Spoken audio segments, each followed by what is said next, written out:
Today I'm going to give you 5 advanced level tips to negotiate the sale or purchase of a home. It's a lot of information, so I'm going to move quickly. Of course, start by finding a knowledgeable and trusted realtor who will help you effectively execute your plan. Now, let's get started. The 5 tips to negotiate your home sale or purchase are: number 1, to know the market and the qualities of the home. Number 2, to learn as much as possible about the other party to the transaction. Number 3 is to use time to your advantage. Number 4 is to lead a horse to water. And number 5 is to set your goals, pursue them, and keep asking questions. As the saying goes, knowledge is power, and there's no exception for negotiating the purchase or sale of a home. Nobody knows for certain what a home's worth until it sells. Maybe unless they have a cash offer with no contingencies in hand and the money is in the escrow account, ready to hit the bank account. But even then, it isn't done until the money is in the bank. Of course, some people have a more educated or informed perspective than others regarding the value of a home, and that's because they understand the market and just how special or unique a property is. In other words, they know that a house has a chance at securing a certain price or higher if marketed effectively for a long enough period of time. On the flip side, a home isn't worth a price just because somebody thinks it is, even if they are informed. In the end, it's worth what someone is willing to pay at that point in time, and of course, the future is never certain. Buyers should first figure out if the price is high, low, or priced close to market to understand how much they need to negotiate to get a market deal compared to what they're willing to pay. In a rising market, buyers on average are willing to pay more than past sales, hence the market rises.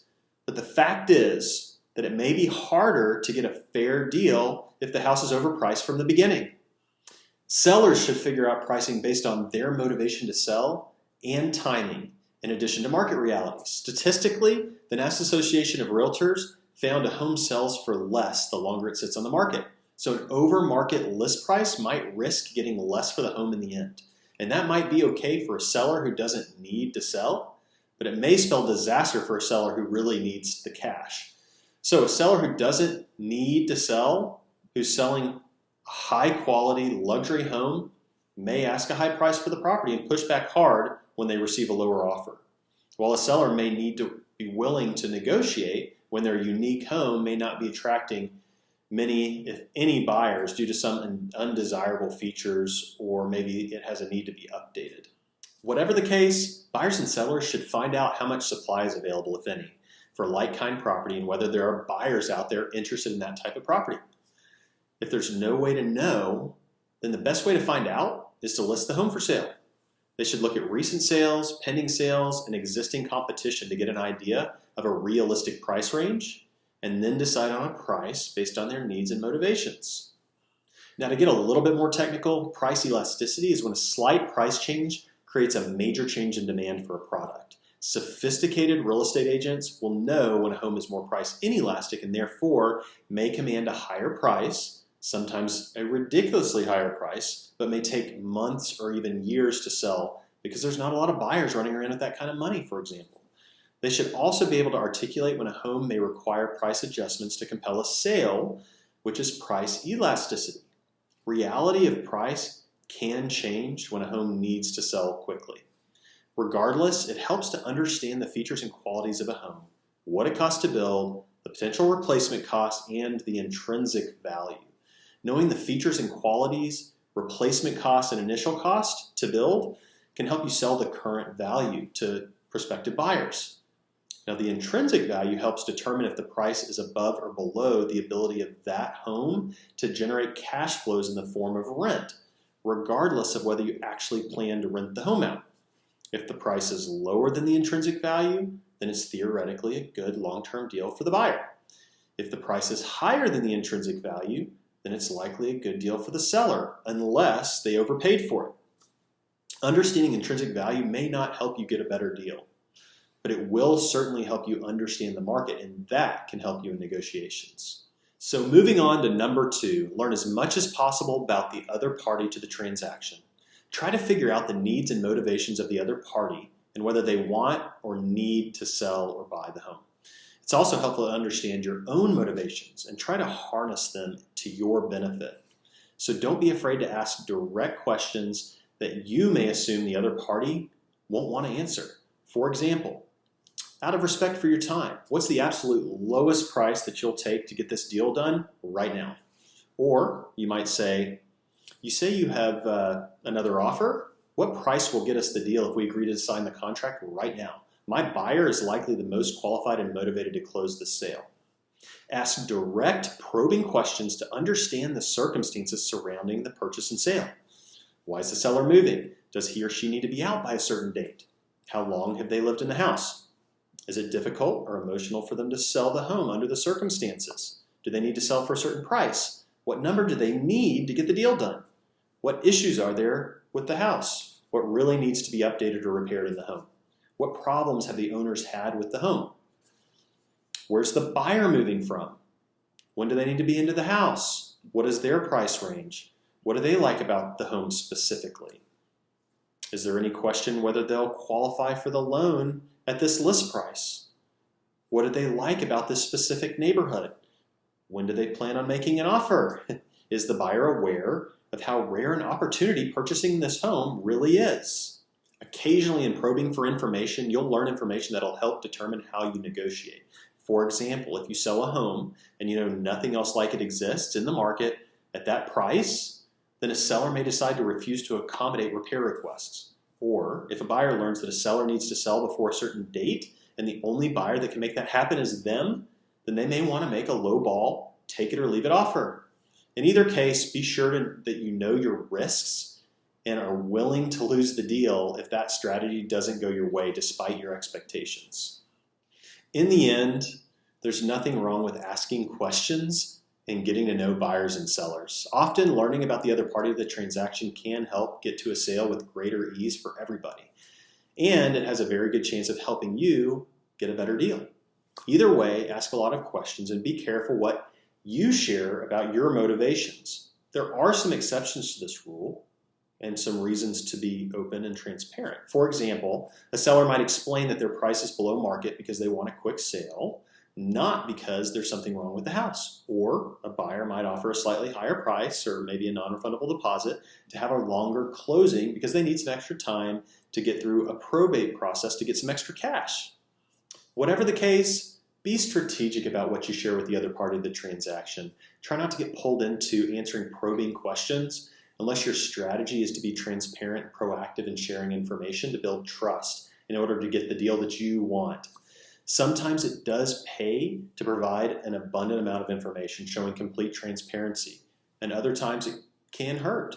The point is to know the home and the person sitting on the other side of the table if possible, and to prepare a negotiating strategy that will achieve your objectives. And hire a realtor like myself to act as your buffer. It's just too easy to let information slip when dealing directly with the other party. Oh, and by the way, beware of the overconfident, inflexible know-it-all. You know, that's the kind of person that cares about nobody else in the entire world but themselves and might actually enjoy watching you go broke while they milk you for every penny you're worth. There is a time and a place to deal with somebody like this, but just remember that there are many more reasonable people to deal with in the world. Just have a little patience. Sometimes it's better to just cut bait.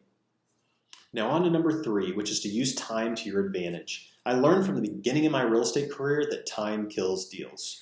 If you find a good deal, move fast and make an offer before the seller gets competing offers. All bets are off on the price once the buyers are competing for a property. Be a reliable, diligent communicator to develop trust and rapport with the other party. That may buy you goodwill that can help you get a better deal in the end. On the flip side, use time to your advantage. If you don't need to sell or buy and you're not emotionally tied to the property or the outcome of the sale, then you can take days instead of hours to respond to an offer or counteroffer.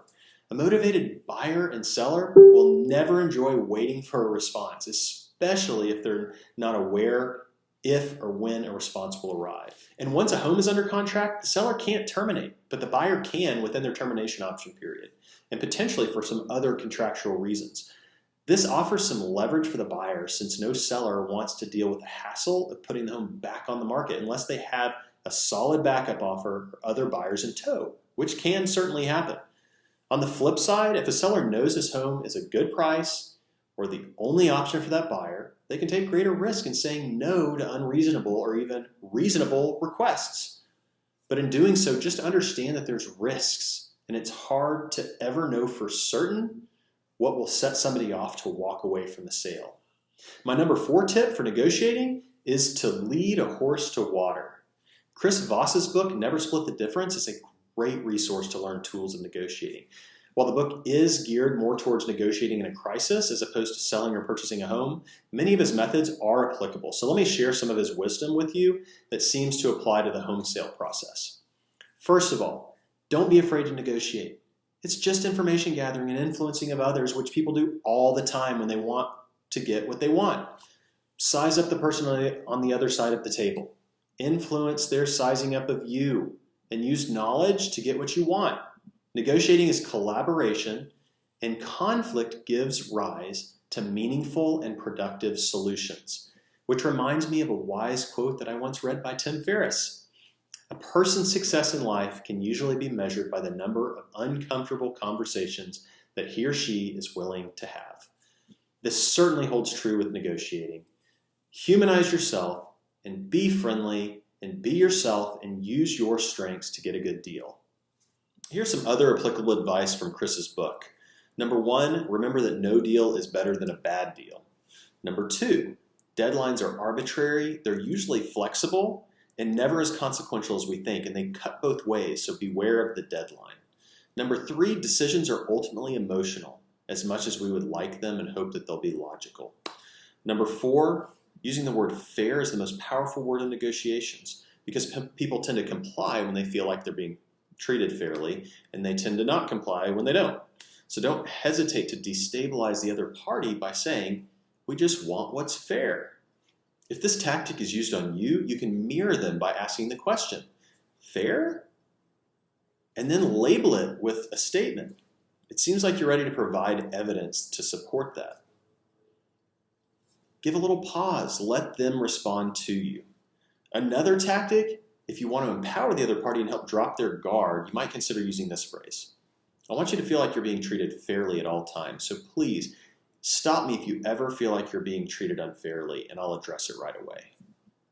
Chris Voss goes on to talk about slowing down the negotiating process, making it about the other people, validating their emotions, and creating trust to begin a real conversation. The goal is to listen intently and learn. You want to learn what they want so that you can identify what they really need. As the book says, real leverage in a negotiation is not delivering what the other party wants, but convincing them that they have something concrete to lose if the deal falls through. Chris talks about mirroring as a big concept in this book, which is where we copy each other's words to build rapport and trust. For example, a buyer offers to close quickly within 2 weeks for a cash sale in order to get a lower price. The seller's agent, they contact the buyer's agent and they say, so your buyer's offering a lower price in return for a quick close, right? The buyer agent says, yes. The buyer's willing to close quickly for a price discount. So the seller agent thinks about it and says, I'm sorry, so you're saying the seller said they're willing to take less if the buyer will close quickly? Pause. Let the buyer agent answer. The buyer agent might say, actually, let me find out if the buyer prefers to close quickly or maybe just close within the customary 30 days. The idea is to respond respectfully, restating their question in a way that leads them to understand on their own that what they may have been asking for was unreasonable. In this case, the seller's agent wants them to conclude on their own that a lower price is not justified by a quick close. The idea of mirroring is just to repeat back the critical 1 to 3 words of what people are saying, allowing the other person to elaborate on their own what they said and continue the process of connecting. And when dealing with forceful personalities, as silly as this may seem, it's effective to use a slow, monotone voice to diffuse the emotion and focus on moving things forward.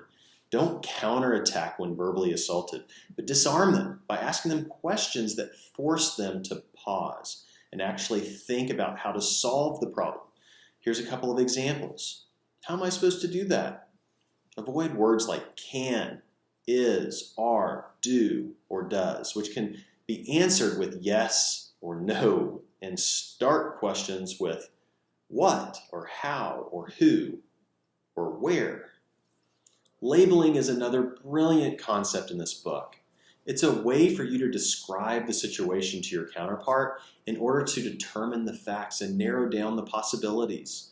Let me give you an example. After getting a lowball offer, you might say to the buyer agent, you know, it seems like the buyer cares more about getting a good price than they do about losing the deal to another buyer.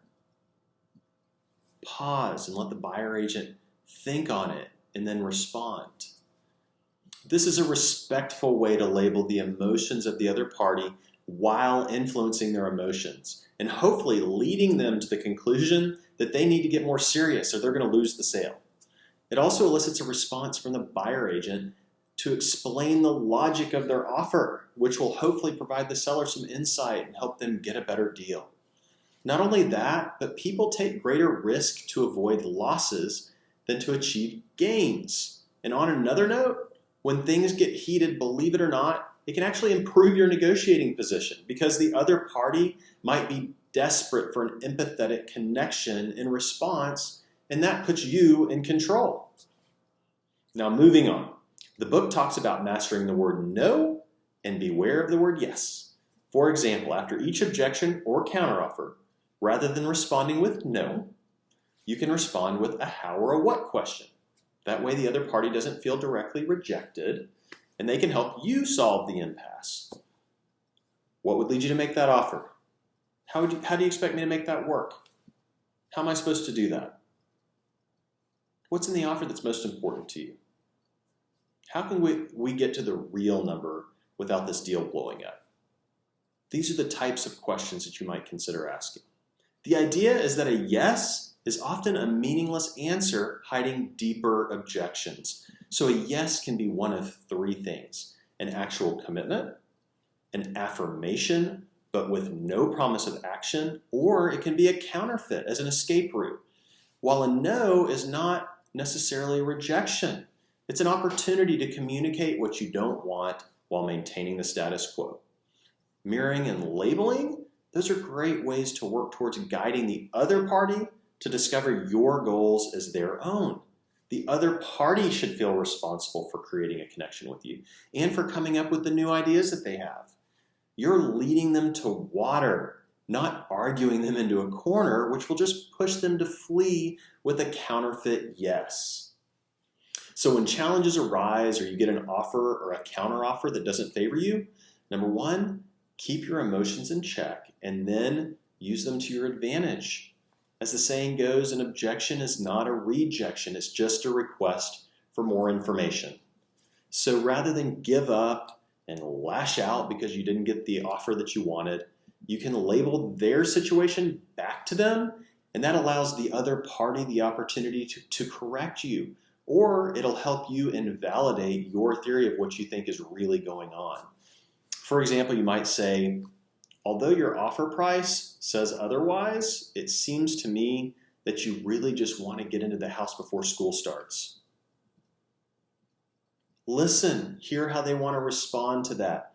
If they come back to you and say that, no, we really only care about price and don't care when we get into the house, then you know. But if they come back to you and say, yeah, that's right, that's the answer that you're looking for. It's an answer that's validating the situation, what can help you come to terms with the other party. So always try to ask questions that result in a that's right answer, or answers that help lead you to other questions that can ultimately lead to the that's right answer. So now we've come to the last number 5 tip, which is to set your goals, pursue them, and keep asking questions. Negotiating is work, and a deal is in the eye of the beholder. And there's no one way to get the best deal. You first must determine a baseline, which defines the outcome that you want to achieve. So you set your best, medium, and worst case scenario goals. And for the best outcome, the best, medium, and worst case scenario may be the same because people tend to bargain to their worst case number. Understand what you can and you can't control. Aim high, of course, and work towards the best case scenario. But keep a big picture perspective so you don't get caught in the weeds and lose a good deal. In a rising market, the average sale price is above recent solds. So that may be a realistic price to expect, above the past solds. And of course, in a declining market, you might expect a lower price than other recent sales because the market's going down. Either way, just recognize that the process has only begun when an offer is first made. It's just the beginning of a process to learn as much as possible about your counterpart, ask questions, and then negotiate to achieve your goals as you define them. As far as specific negotiating strategies, Chris Voss mentions what he calls the Ackerman bargaining model. And that's where you make an offer with an extreme anchor of 65% of your target price. Then you would offer 85% of your target price, then you would relent to 95%, and then ultimately to 100% of your goal. So if you want to buy a $550,000 house for $500,000, you would offer $325,000. But then you would relent to $425,000, then to $475,000, and ultimately settle on a non-rounded number, let's say $499,836. Unfortunately, this isn't as practical of an approach in a strong seller's market, where more serious buyers are willing to pay closer to the list price, or in many cases above the list price. But there is a time and a place for this sort of approach, depending on the property specifics. Of course, this isn't to say you shouldn't offer a lower price, especially if there are no other competing offers or if the competing offers are lower than what you plan to offer. But just figure out the market price, then figure out your target price, and assuming that there's no competing offers, offer something below your target price. Just leave yourself room to hit your goal. So maybe offer 90% of your target price, relent to 95%, then 98%, and then 100%, but use that non-round number, such as $499,836. This will come off as a number with weight, and that's been thought through and naturally communicates that you're at your end number. In the end, negotiations are unpredictable. Sometimes you can make a really low offer and a seller will accept it, and other times they're not going to be negotiable at all. Either way, you just need to be organized, know what the market is, and have a strategy. There are many terms of a contract, so find terms of interest to the other party, and with each offer, provide a concession that may mean little to you, but means the world to them. And understand that timing of a sale can have a substantial monetary value to a buyer or seller. So use that to your advantage. Offer to close quickly for a price discount. Or if you're a seller, offer a longer closing period in return for a substantial non-refundable deposit. And maybe a price increase. Just be creative. Alternatively, you can offer a best and final from the beginning. Rather than waste time going back and forth, especially in a hot market, convey your interest in the property and make your bottom line offer, giving them a very specific number up front. But be ready to walk away if they say no. And if they do say no, then you may need to wait and see if they change their mind. Or you could go back with another offer explaining how you've reevaluated the deal. Just note, it's always good to leave some room to negotiate, whatever your approach may be. And the one exception is if you're competing for a home with multiple offers. And in that case, if you probe and can't get an idea of the competing offers, then you may decide to make your strongest offer up front to have a chance at securing the sale. On that note, I learned from the beginning of my career not to negotiate against yourself. If you make an offer, expect a response in return. If you find yourself compelled to make a better offer without a response, you're effectively showing your hand and allowing the other party to lead you to water. Instead, you want to regain control of the negotiations and convince them that they have something concrete to lose if the deal falls through. Remember that people and decisions are emotional, so be respectful and try to acknowledge and show appreciation for their offers. Ask a lot of questions and listen to what they have to say. Be a mirror by repeating what you hear them say to explore and determine their motives and goals so you can ultimately determine their needs. When you run across objections or someone who lashes out, don't react back, but label their emotions to discover the emotion driving their behavior, which disrupts the intensity of the emotion and allows you to replace their negative emotion with positive, compassionate, solution-based thoughts and ideas. Ask how and what questions about their offer avoiding the word no in responding to the offer to keep from offending them, but also to get them to help solve your problems. And try to have fun. It's worth celebrating when you're successful in selling or purchasing a home. So to recap, be sure to know the market and the qualities of the home. Learn as much as possible about the other party to the transaction. Use time to your advantage. Lead a horse to water. And set goals, pursue them, and keep asking questions to determine their needs and to convince them of what they have to lose. I hope you can apply some of these techniques to your next sale and offer my best wishes in your negotiations to come. Thank you.